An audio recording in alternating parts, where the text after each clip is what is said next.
लालू प्रसाद यादव और राबड़ी देवी की दूसरी बेटी रोहिणी आचार्य आज भले ही पारिवारिक के विवादों को लेकर सुर्खियों में हो, लेकिन एक समय था जब वह लालू परिवार की सौभाग्यशाली बेटी मानी जाती थी।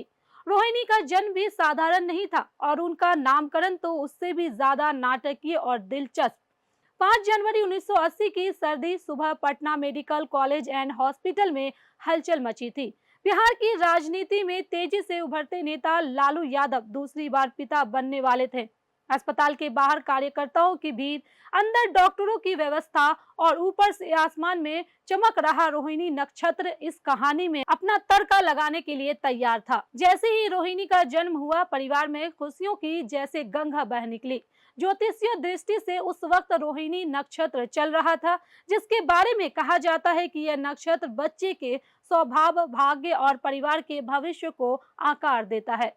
लालू यादव अपने राजनीतिक सफर के उभर रहे थे, पर ज्योतिष में उनकी दिलचस्पी किसी से छिपी नहीं थी। जब ज्योतिषियों ने बताया कि इस नक्षत्र में जन्मी बेटी घर की एकजुटता बढ़ाएगी और पिता की राजनीति में स्थिरता लाएगी, तो लालू यादव के चेहरे पर ऐसी मुस्कान फैली जैसे चुनाव में अनअपेक्षित बहुमत मिल गया हो। ज्योतिषियों ने साफ कहा कि इस बच्ची का नाम रोहिणी रखना बेहद शुभ होगा। लालू ने एक पल भी नहीं गवाया, नाम वहीं तय हो गया।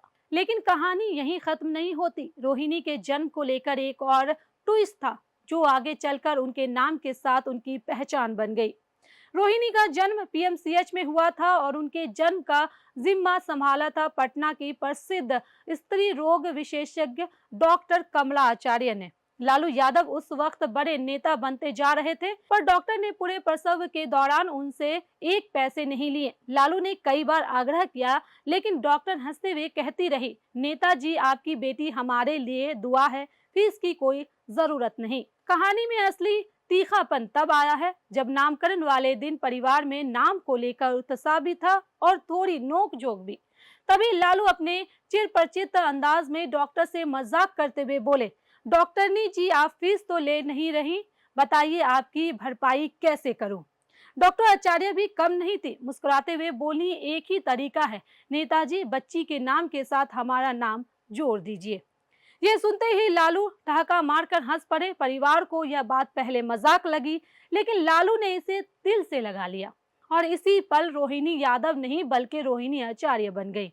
एक नेता का वादा, एक डॉक्टर का सम्मान और एक नवजात बच्ची की किस्मत, तीनों ने मिलकर जन्म दिया एक अनोखे सरनेम को। रोहिणी नक्षत्र की भविष्यवाणी आने वाले सालों में कहीं न कहीं सच भी साबित होती दिखी। स्वभाव में सौम्यता, पर स्थितियों में दृढ़ता, ये गुण उनमें साफ दिखाई देने लगे। परिवार के लोग कहते हैं कि रोहिणी की पढ़ाई लिखाई से लेकर उनके स्वभाव तक सब में वही सौम्यता थी जिसकी ओर ज्योतिषियों ने इशारा किया था। लेकिन असली उदाहरण उन्होंने 2022 में दिया, जब दुनिया ने देखा कि बेटी अपने पिता के लिए किस हद तक जा सकती है। रोहिणी ने अपने पिता लालू प्रसाद यादव को किडनी दान करके ये साबित कर दिया कि वह सिर्फ ज्योतिषियों भविष्यवाणियों की नहीं, बल्कि सच्चे मायनों में त्याग और प्रेम की मिसाल है। हालांकि आज राजनीतिक तनाव, पारिवारिक विवाद और बयानों की आंधी में रोहिणी का नाम बार बार चर्चा में आता है, पर उनके जन्म से जुड़ी यह कहानी आज भी लालू परिवार के सुनहरे दिनों की तरह चमकती है। यह सिर्फ एक नामकरण नहीं था, यह एक भावनात्मक रिश्ता था, एक विश्वास था, एक सम्मान था। यही वजह है कि लालू यादव की यह बेटी न सिर्फ रोहिणी नक्षत्र की सौम्यता का प्रतीक बनी, बल्कि आचार्य सरनेम के साथ एक अलग पहचान भी कायम कर गई। तो चलिए फिलहाल इस खबर में इतना ही। देश दुनिया की ऐसी ही बड़ी खबरों के लिए बने रहे मंथन टुडे के साथ। साथ ही हमारे चैनल को लाइक करें, सब्सक्राइब करें और फॉलो करें। और निष्पक्ष पत्रकारिता देखना है तो देखते रहे मंथन टुडे। बहुत बहुत शुक्रिया।